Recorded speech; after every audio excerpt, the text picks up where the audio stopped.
puji Tuhan ya. Jadi kita bisa menikmati Lebaran ini. Waktu ini begitu cepat berlalu. Kemarin saya renungkan tahun baru kita tunggu Sintia kita tunggu Lebaran. Semua sudah berlalu begitu cepat. Hidup ini memang sangat singkat. Mari kita manfaatkan hidup ini sungguh-sungguh luar biasa. Karena kita hidup cuma sekali di bumi ini. Jangan lewatkan waktu yang indah, momen yang indah yang Tuhan persiapkan buat kita ya. Hari ini saya mau sampaikan, daging tidak mendapat bagian kerajaan Allah. Ya, suatu hari Tuhan taruh di hati saya tentang daging ini. Jadi saya pikir ya benar juga ya. Karena dalam hidup ini kita manusia banyak juga yang masih belum matikan daging. Padahal kita tujuannya kita semua menjadi anak Tuhan, dipindahkan dari gelap menjadi terang ya. Dari kutuk menjadi berkat, hidup dalam kerajaan Allah. Tujuan hidup kita untuk hidup dalam kerajaan Allah yang penuh damai dan penuh sukacita, hidup dalam kebenaran. Itu yang Tuhan mau. Tapi faktanya, kenyataannya tidak. Betapa mengerikan hidup ini. Karena kenapa? Mari kita belajar firman Tuhan ya. Roma 8 ayat 6, mari kita baca sebentar. Roma 8 ayat 6. Ya, mari kita baca sama-sama. Karena keinginan daging ialah maut, tetapi keinginan roh adalah hidup dan damai sejahtera. Jadi kita tahu Tuhan sudah sangat jelas beritahu kepada kita, daging itu adalah maut. Berarti orang yang walaupun sudah dibaptis, walaupun sudah melayani Tuhan, walaupun sudah tiap hari di gereja, kalau dia masih hidup daging, dia tetap akan ngalamin maut. Itu tidak menjamin. Kita harus tahu ya, kita ini hidup dalam daging atau tidak. Jadi setiap kita harus menguji diri ya. Hidup keinginan roh ialah hidup dan damai sejahtera.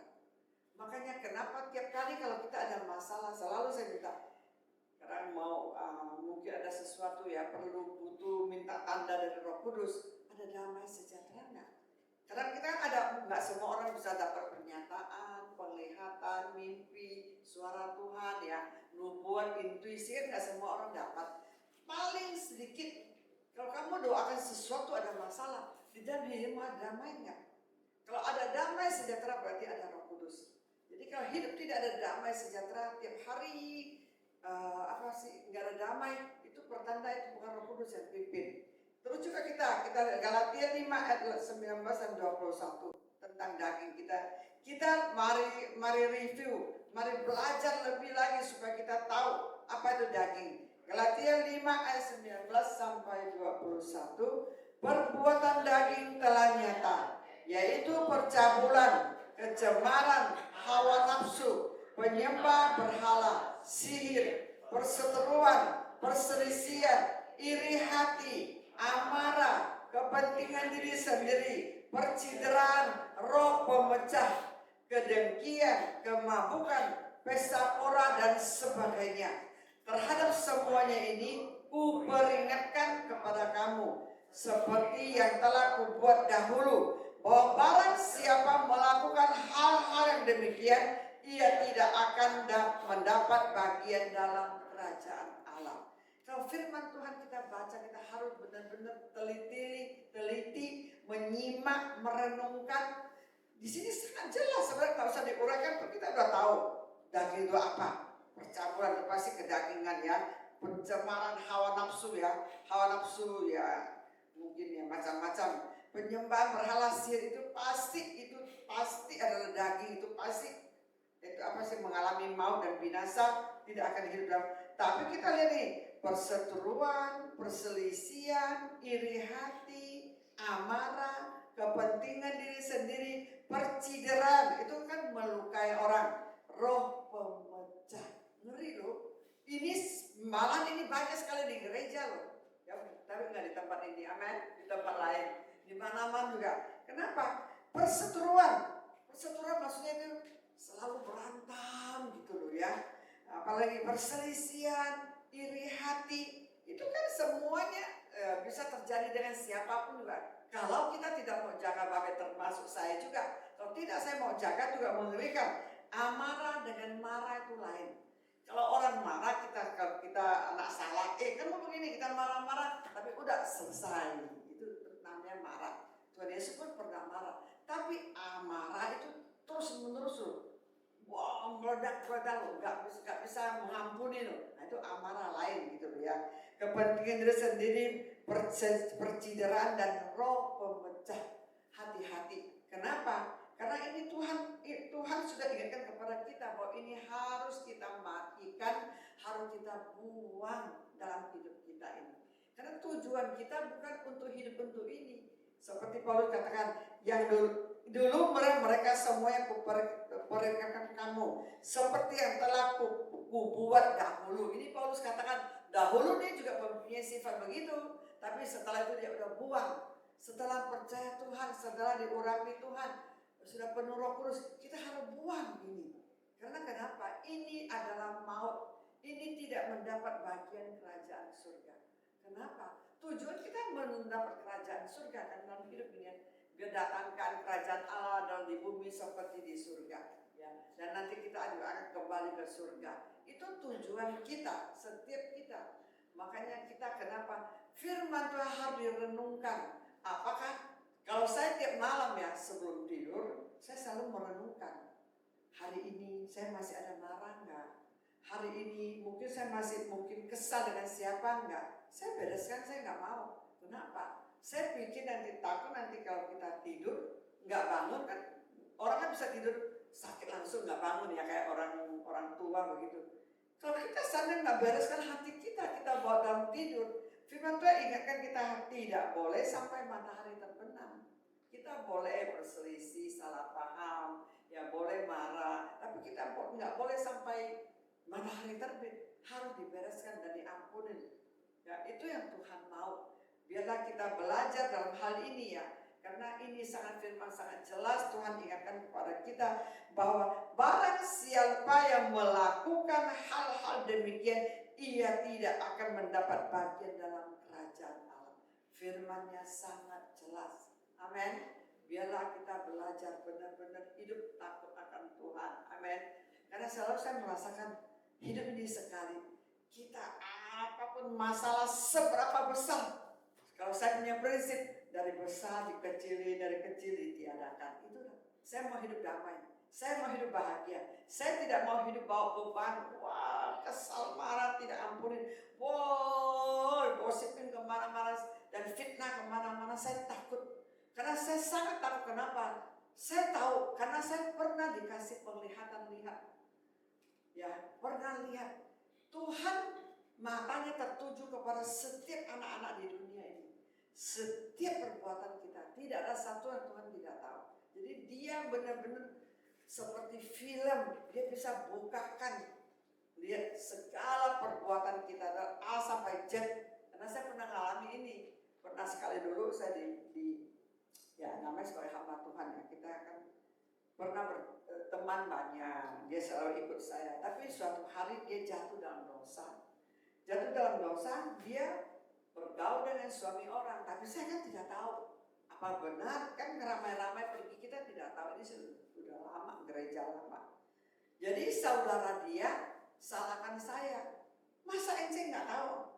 Selalu bersama-sama cici saya. Kok ente diam aja nggak tegur dia? Aduh, saya kan benar-benar nggak tahu. Jadi saya disalah gitu, jadi hati saya rasa sedih gitu. Sedih, saya nggak bisa berbuat apa-apa. Kan dia mau berzina, dia mau berdosa, dia masa kasih tahu saya kan enggak kan? Kita mana bisa tahu? Ya cuma saya hanya bisa berdoa dan saya sedih, saya curhat ke Tuhan. Saya malah bilang Tuhan, saya sedih, saya disalahin. Padahal saya nggak tahu apa-apa. Benar-benar saya nggak tahu. Tapi saudaranya merasa saya tahu. Kok belum melayani Tuhan? Kenapa diam aja? Kenapa tak orang berdosa nggak ngomelin dia? Aduh, saya mana tahu ya. Ya saya sedih. Setelah sedih saya curhat. Malam itu beberapa malam kemudian saya lihat dengan jelas loh. Tuhan bisa kayak buka film kasih saya. Saya lihat mereka dua pacaran, ngobrol-ngobrol. Setelah itu lakinya bilang, yuk mau naik, suruh mau bawa dia pergi, yuk pergi kan. Mau pergi nggak tahu ke hotel kemana, yuk kamu nggak mau ikut ya, perempuannya tahan-tahan nggak mau, cepat naik, nggak mau ya, kalau nggak mau ya saya cari perempuan lain gitu, diancam-ancam itu. Berarti mereka benar-benar terjadi lakukan. Wah, ngeri loh dalam hidup ini. Jadi kita jangan main-main, jangan sembarang, jangan merasa orang nggak tahu, direkam. Tuhan tahu kamu ngomong apapun direkam. Suatu hari akan ditanggung jawab. Maka ya bilang ya, tidak bilang tidak. Lebih daripada si iblis. Amin. Kita jangan dipakai iblis mulut kita. Kita dipakai Tuhan. Amin. Jadi daging ini memang, makanya daging itu adalah apa? Tuhan musuh Allah. Tuhan benci daging. Daging itu musuh Allah. Kalau kita punya tubuh udah dipenuhi Roh Kudus, tapi kita masih kompromi dengan daging, beri daging kesempatan untuk bereaksi, mau marah, mau kesal, mau fitnah, mau apa? Aduh, kasihan. Kenapa? Roh Kudus yang sedih, benar-benar. Roh Kudus tidak bisa berbuat apa-apa, dia sedih, dia berduka. Makanya kita jangan simpan kemarahan, simpan apa segala macam ya, firman Tuhan katakan ya, simpan itu apa sih, percideraan, melukai orang, perkataan kita itu mau fitnah, menjatuhkan orang, itu menyakiti orang, itu tidak baik, itu tidak berkenan. Biarlah kita belajar ya firman Tuhan ini, kita benar-benar bukan cuma belajar ya, kita lakukan dalam hidup kita. Terus kita juga lihat 1 Korintus 6, kita baca 1 Korintus 6 ayat 8 sampai 10 ya. Kita baca sama-sama. 1, 2, 3. Tetapi kamu sendiri melakukan ketidakadilan dan kamu sendiri mendatangkan kerugian, dan hal ini kamu buat terhadap saudara-saudaramu. Atau tidak tahukah kamu bahwa orang-orang yang tidak adil tak akan mendapat bagian dalam kerajaan Allah? Jangan sesat. Orang cabul, penyembah berhala, orang berzina, banci, orang pemburit, pencuri, orang kikir, pemabuk, pemfitnah, dan penipu tidak akan mendapat bagian dalam kerajaan Allah. Kita lihat, ngeri nggak? Orang tidak adil aja tidak mendapat bagian. Apa sih di sini firman kata merugikan orang lain. Hati-hati. Kita jangan merugikan, mungkin dia mbak kita, pembantu kita, orang yang miskin, orang yang kecil. Ya kita jangan merugikan dia. Memang hak dia harus kita bayar. Memang dia benar, kita harus katakan benar. Jangan lihat ini, oh ini kaya saya bela, ini miskin saya langsung merugikan dia. Ya mau kadang orang kecil kan tidak bisa berbuat apa-apa. Kita harus hati-hati dalam hal ini. Ini saya selalu jaga. Kenapa? Saya tahu ini yang Tuhan tidak berkenan. Jadi di sini dikatakan, kamu sendiri melakukan ketidakadilan dan kamu sendiri mendatangkan kerugian. Dalam hal ini akan membuat terhadap saudara-saudaranya. Biarlah kita belajar ya dalam hidup ini, kita kan jangan merugikan siapa dengan perkataan kita, dengan mungkin dengan jabatan kita. Karena saya kaya, saya ngomong semua orang mau dengar. Wah, saya enaknya kita ngomong, itu juga tidak baik. Karena kenapa? Kalau kita ngomong difitnah, ditambah-tambah merugikan orang lain, menjatuhkan orang lain, dosanya sangat besar. Jangan main-main dalam hidup ini. Saya sangat takut karena saya tahu setiap perkataan kita direkam, perbuatan kita direkam. Kita tidak bisa main-main, akan tanggung jawab di hadapan Tuhan ya. Di dalam sini juga yang saya lihat lagi, ngeri loh, pencuri ya. Kita tidak tahu, dulu kita kerja konveksi selalu ini modelnya laku, kita curi ya, wah kita tembak. Sebenarnya itu tidak baik juga ya. Jadi kita belajar dalam hal ini ya, belajar ya, mungkin dalam mencuri kan bukan kata yang mencuri uang, mungkin ya kita mencuri modal orang segala macam ya, itu juga mencuri. Dan orang kikir, kita kadang pikir ya, orang kikir pun tidak mendapat bagian kerajaan Allah ya. Pemfitnah, penipu ya, banyak orang ya. Kadang saya mikir ya, ada orang merasakan suka-suka saya nggak mau kasih gimana, tapi kita ada sebagai keluarga Allah, kita nggak bisa tinggal diam dia orang susah. Kita kalau tidak berbuat sesuatu, kikir lain dengan pelit ya, lain yang mungkin ya. Kalau kikir itu gimana ngomong ya, kikir itu benar-benar tahu kita sanggup, mungkin orang ini lagi benar-benar susah, tapi kita tidak rela kasih. Itu pandangan saya, itu kikir kikir itu loh, sangat kikir itu. Karena iman tanpa perbuatan ada hakikatnya adalah mati. Jadi jangan iman yang mati.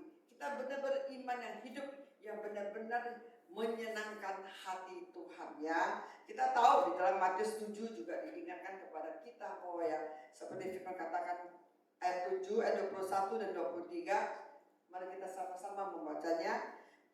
Bukan setiap orang yang berseru kepada Tuhan akan masuk ke dalam kerajaan surga, melainkan dia yang melakukan kehendak Bapa-Ku yang di surga.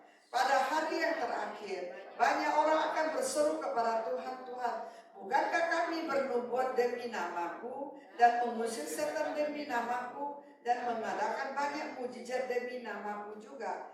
Pada waktu itulah aku akan berterus terang kepada mereka dan berkata, aku tidak pernah mengenal kamu. Enyahlah daripadaku, kamu sekalian pembuat kejahatan. Saudaraku, kita jangan main-main dengan hidup ini. Saya percaya kita tidak kebetulan ada di sini ya. Kita benar-benar harus hidup takut akan Tuhan. Dan juga firman ingatkan kepada kita, kerjakanlah keselamatanmu dengan takut akan Tuhan.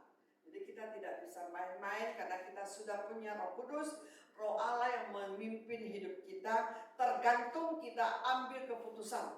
Saya sekarang mau ikut daging atau mau ikut roh. Makanya kenapa Pak Lukas selalu ingatkan membangun manusia roh. Itu yang Tuhan mau.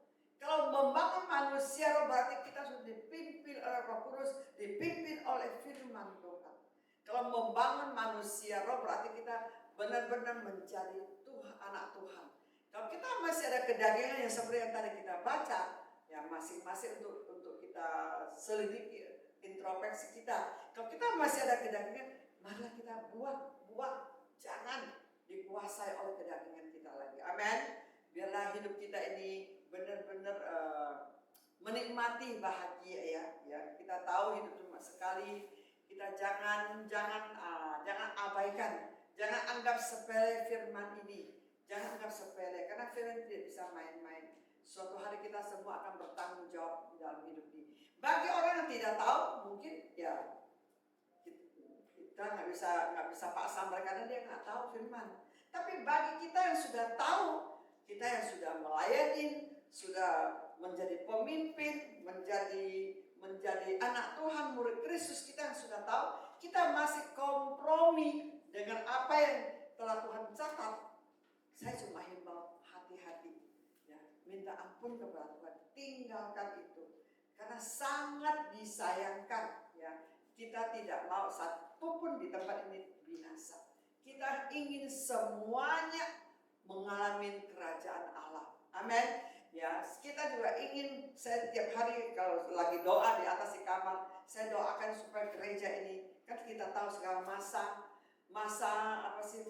penderitaan sudah mulai kan, krisis juga mulai kan, kita lihat segalanya sudah naik ya, kita lihat keadaan perang, apa yang firman catatkan semua sudah digenapi. Sekarang masa mengerikan ya, maksudnya masa untuk kita berjaga-jaga, tidak boleh lagi main-main, harus menyucikan diri. Saya bertahu gereja dimurnikan, di gereja kita dimurnikan habis-habisan, setiap pemimpin dimurnikan. Dilihat apa murni nggak, apa dia emas murni, ini emas murni nggak. Kalau dia emas murni, gimana pun buang ke tempat kotor, keluar tetap dia akan emas, tetap dia akan tahan uji.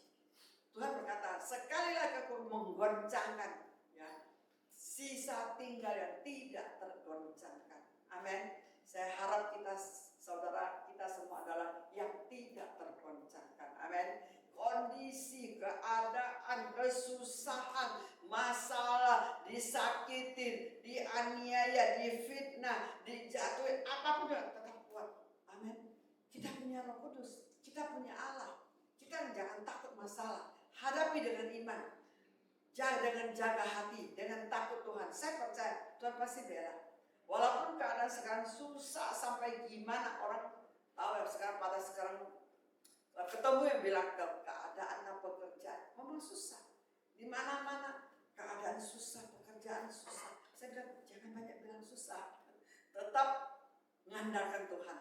Jaga kehidupan kita, hidup takut Tuhan, ya, menjaga kekudusan. pikiran, hati, perkataan, mulut ini jaga baik-baik. Jaga perkara, jangan ada sungguh-sungguh, jangan ada dosa yang tersembunyi di mulut ini. Seperti Daud kata, Tuhan jagalah di mulut, di pintu bibirku. Benar, minta Tuhan ingatkan kita supaya kita jaga. Mulut ini dipakai untuk kemuliaan Tuhan. Mulut dipakai untuk menjadi berkat. Mulut dipakai untuk perkataan firman. Amin. Kalau kita katakan yang baik, kita ngalamin yang baik. Amin. Jadi kita jangan seperti orang dunia. Kita ada perbedaan. Kita sebagai anak Tuhan, kita harus ada perbedaan, harus ada bukti yang kasih orang lihat kita ini anak Tuhan. Kita ada Roh Kudus. Nggak usah takut apapun juga. Kita lihat seperti firman Tuhan, seperti Daud lah, seperti Ayub lah, seperti Raja Yusuf lah. Mereka semua dianiaya, difitnah, dimasuk penjara, dianiaya. Mereka pernah nggak marah-marah? Enggak. Mereka tetap cinta Tuhan dan takut Tuhan. Akhirnya apa? Endingnya apa? Endingnya diangkat Tuhan dan dipromosikan Tuhan. Amin. Jadi waktu yang akan melihat ini orang benar atau tidak benar. Kalau dia benar-benar bertahan, dia tahu ini dia lagi diuji, dia tetap menjaga hati dan dia tetap hidup takut Tuhan, dibela habis-habisan. Tuhan itu adil, tahu nggak? Tuhan adil. Tuhan lihat benar tidak benar. Selalu biasa saya ada kadang-kadang salah paham, pernah konseling orang. Kadang-kadang kita nggak tahu mau bagaimana, tiba-tiba Roh Kudus cuma bilang, biarlah Tuhan jadi saksi atas kita. Nggak usah bilang kamu benar, saya benar, kamu salah, saya salah, nggak usah. Tuhan yang jadi hakim atas kita. Siapa benar, siapa tidak benar. Siapa yang bohong, siapa yang tidak bohong. Siapa yang fitnah, siapa yang tidak fitnah. Kita nggak usah melawan, mencari pembenaran, nggak usah. Karena kita tahu di dalam hidup kita ada Tuhan. Kalau memang kita benar, suatu hari pasti akan dibela Tuhan. Ya, kita hanya mengandalkan Tuhan dalam hidup ini. Amin. Percaya kita hidup dengan takut Tuhan, sungguh-sungguh ya, matikan daging ya, supaya kita bisa mendapat bagian kerajaan Allah. Biarlah firman yang singkat ini menguatkan kita. Amin. Mengingatkan kepada kita tidak bisa main-main. Waktunya sudah sangat singkat. Tuhan Yesus mau datang kembali juga sangat singkat. Kita lihat keadaan dunia ini, perang yang begitu. Semua sudah dicatat di dalam Alkitab. Semua satu persatu sudah digenapi. Tentang perang, tentang apa, semua sudah mulai digenapi. Ya, tentang kesusahan hidup ya, akhir zaman itu sudah digenapi sekarang. Bukannya enak-enak hidup semua, tapi orang yang beribadah Tuhan akan bikin perbedaan. Ingat, kalau kita benar-benar jaga hidup suci, jaga kesucian hidup takut Tuhan, saya sangat yakin kita tidak akan susah. Amin. Tidak akan ngalamin susah. Pasti ada jalannya Tuhan tolong kita. Termasuk gereja juga. Memang sekarang gereja, semua gereja menjerit-jerit.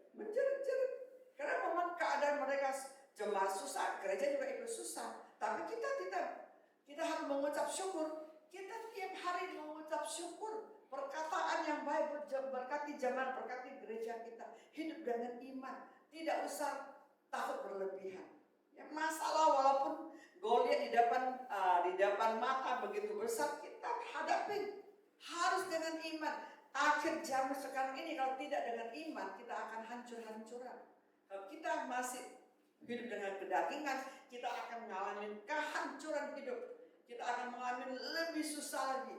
Tapi kita percaya kalau kita benar-benar hidup dengan pimpin Roh Kudus, kita kuat terus, kita senantiasa. Makanya jangan kita mengucap syukur ya. Doa malam ada, doa pagi ada, komsel ada, komunitas ada, pemuritan ada, ibadah ada. Cukup banyak wadah yang Tuhan siapkan. Tujuannya Dia mau bangun jemaat, membangun manusia roh kita. Amin. Kalau manusia roh kita sudah terbangun, kita kuat hadapi tantangan. Kita kuat hadapi pencobaan hidup. Kita kuat hadapi perjuangan hidup. Apapun kita tidak takut. Kita percaya punya Tuhan. Biarlah firman ini memberkati.